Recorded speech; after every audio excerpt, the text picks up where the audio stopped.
છોકરાઓ ક્રિકેટ રમસ જોઈ લો બધા છોકરાઓ ક્રિકેટ રમે છે પાછળ આપણે છીએ તે ધાબા ઉપર રીલ બનાવ રાતમાં તૈયાર થાય શું કરો લે તૈયાર થશો તમે તો હે તૈયાર થશો તમે તો એવું છે તમે તો કે તૈયાર થશો તમે એવું લાગ્યું મને તો અમારે તો ત્યાં એસી ચાલુ કરી એટલે છે શરીર ફાટી જાય એટલે લોશન રોજ લગાવવો પડે જય માતાજી, જય શ્રી કૃષ્ણ, રાધે રાધે, હર હર મહાદેવ. સ્વાગત છે તમારું આજના મારા નવા બ્લોગ વિડીયોમાં.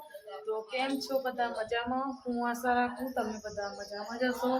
તો આપણે પહેલા ગણપતિ બાપ્પાના તમને ખાલી દર્શન કરાવી દઉં હું. તો જોઈ લો ગણપતિ બાપ્પા સુરત દાદાને ઉગી જશે. વાતાવરણ ખુલ્લું ખુલ્લું થઈ ગયું છે અને કામકાજ બાકી છે આપણે બધું ઘરમાં. મિતુ પણ પપ્પા પણ ઉઠી જાય. ગુડ મોર્નિંગ, જય માતાજી. ગુડ મોર્નિંગ, જય માતાજી. આપણે કામ બાકી છે. કામમાં તો જુઓ ચા નાસ્તા થઈ ગયા છે. ચા નાસ્તા થઈ ગયા, વાસણ ગોઠવવાના છે, વાસણ ઘસવાના છે. અને આજે નાસ્તામાં કરીશું આપણે ચવાનું અને રોટલી. બરોબર, તો ચા નાસ્તા તો કરી લીધા. હવે આપણે કરવાના છે કામ. તો આપણે ફટાફટ કામ કરી લઈએ કારણ કે ટાઈમ થયો છે 9:30 થવા આવ્યા છે અને હજુ કોઈ કામનું ઠેકાણું છે નહીં. એટલે આપણે પહેલાં કરીશું કામ કરીને પછી આગળનો બ્લોગ કન્ટિન્યુ કરીશું. બરાબર, તો બને રહેજો મારા બ્લોગમાં. પ્લસ બીજું જોઈ લો પાછળ પણ વાતાવરણ એકદમ ખુલ્લું થઈ ગયું છે, સરસ મજાનું. હજી લો અમારા ઘરના પાછળનો સીન છે. કેટલું જોરદાર વાતાવરણ લાગે છે. આવું ખુલ્લું વાતાવરણ હોય ને તો સારું ગમે છે. બાકી આમ વાદળાને હોય ને એટલે કંટાળો આવે, માથું ચડે આ રીતે એવું થાય છે એના કારણે. બરાબર, એટલે મિતુબેન પપ્પા હવે નીચે જવાની તૈયારી કરે છે કારણ કે હવે નીચે જશે, થોડું ઘણું કામ કરશે પછી આવશે ઉપર કામ કરવા માટે. એટલે પછી આપણે પણ કામ કરી લઈએ. બરાબર, જય માતાજી. ફાઇનલી આપણે કામ પતી ગયું છે. હવે કરવાની છે આપણે રસોઈ. તો જોઈ લો રસોડું એકદમ સાફ કરી દીધી. સવારે તમને બતાવ્યું એ કેવું હતું. અત્યારે રસોડું સાફ કરી દીધી. બીજી વાર વાસણ પણ ગોઠવવાના તૈયારી થઈ ગયા છે અને હવે કરવાની છે રસોઈ. તો એના પહેલાં હું તમને બતાવું કે આપણે મિતુભાઈ આવી જશે ઘેર. એમને પૂછીએ કે તમે પેપર કેવું આપ્યું. તો મિતુભાઈ આજનું પેપર કેવું જોયું બેટા? એકદમ જોરદાર ને, કોંગ્રેચ્યુલેશન. તો બધા ગાઈસ મિતુભાઈ માટે પ્રાર્થના કરજો કે મિતુભાઈના એક્ઝામ આવીને આવી સરસ જાય અને આવા પેપર સરસ જાય. 7 દિવસ સુધી, 7 ને કેટલા દિવસ સુધીનો છે? 10 છેલ્લું ચિત્ર છો હે ને? હા બરાબર. તો તમે બધાએ પ્રાર્થના કરજો કે આપણે મિતુભાઈની એક્ઝામ સરસ જાય અને એમના માર્કસ પણ સારા આવે એવી. બરાબર, તો ટકાવારી સારી લાવવાની છે કારણ કે જો ટકાવારી સારી લાવશે તો એમને સાયન્સ લેવાનું છે, કોમર્સ કઈ લેવાનું હજુ કોઈ ફાઇનલ નહીં કર્યું. તો મિતુભાઈ હજુ કોઈ ફાઇનલ કર્યું નહીં પણ લેશે કંઈક ઊંચી પેલા એમાં લેવાનું છે એમને ભણવા માટે કારણ કે એમનો ભણવાનો શોખ છે એના માટે. બરાબર, તો તમે પ્રાર્થના કરજો કે એમના ટકા સારા આવે તો કોઈ આપણે સ્કૂલ પણ કદાચ બદલવાની થાય તો બદલી દઈશું. બરાબર, એના કારણે તો તમે કોમેન્ટ કરજો કે કઈ સ્કૂલ સારી છે ગાંધીનગરમાં એ. બરાબર ને મિતુભાઈ?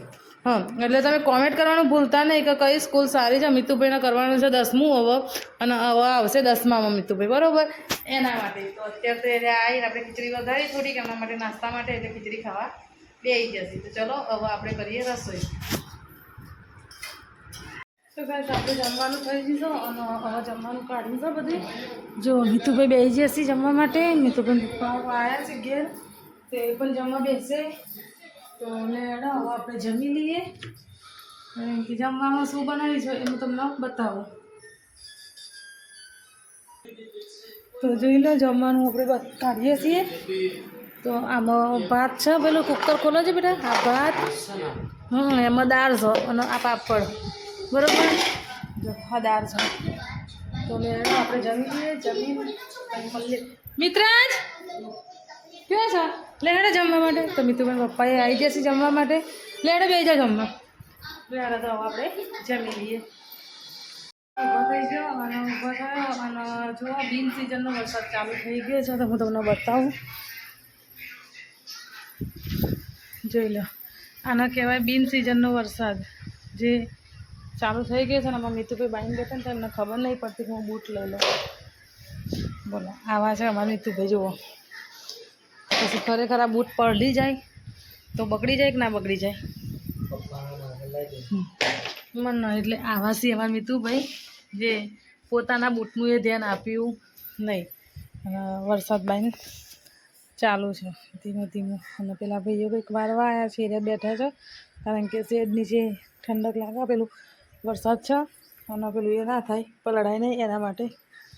તો જોઈ લો, આમ થોડું ઘણું આવશે એવું લાગે છે વરસાદ. લેડો હવે આપણે જઈએ આરામ કરવા માટે.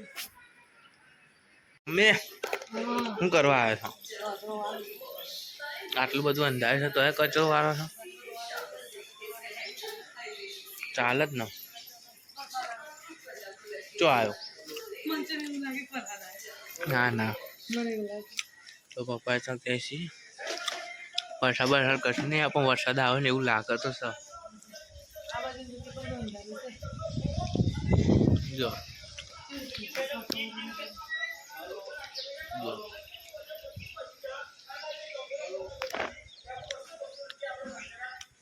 આપણા ફોલ્ડિંગ કે તૂટી જીધી, પપ્પાએ હરકી કરી.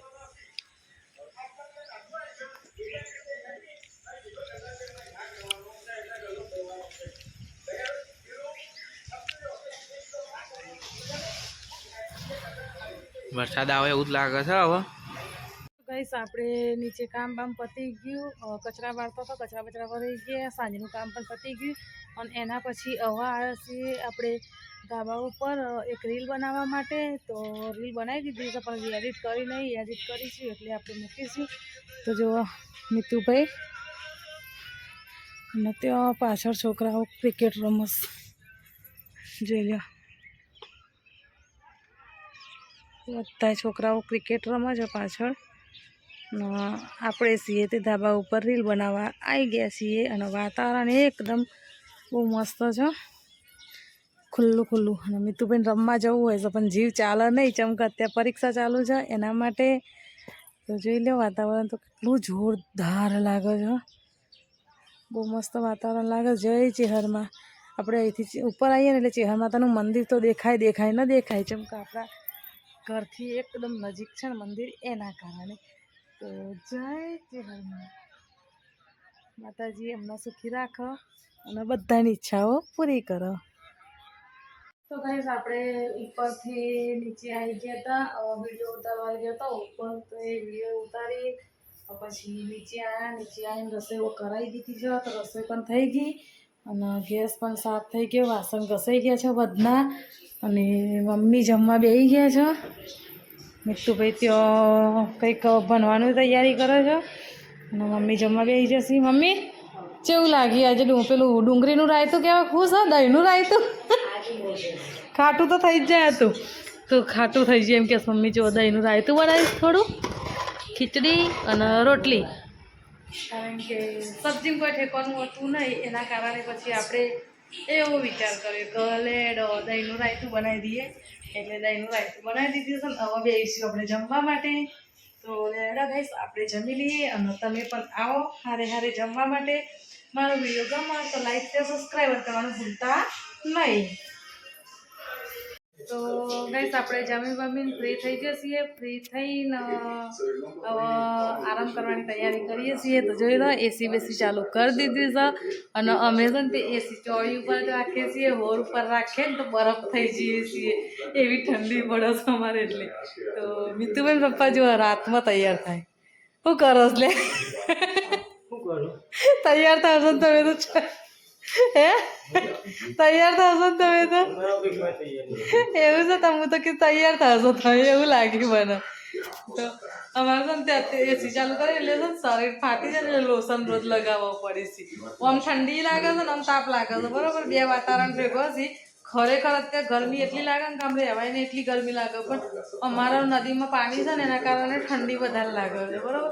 તો એના કારણે અને મિતુભાઈ તો જો કોબરો ઓઢી ઊંઘી જાય. ભર ઉનાળે એમને ઠંડી ચડી તો લેડ મારો વિડીયો ગમે તો લાઈક શેર સબસ્ક્રાઈબર કરતા રહેજો, સારી કોમેન્ટ કરતા રહેજો અને વિડીયો એન્ડ આપીએ તો PS વાઘેલા ફેમિલી વ્લોગ વિડીયોના સબસ્ક્રાઈબર કરવાનું ભૂલતા નહીં, બરોબર? તો જય માતાજી, જય શ્રી કૃષ્ણ. આવા નવા વિડીયો જોવા માટે લાઈક શેર અને સબસ્ક્રાઈબ કરો.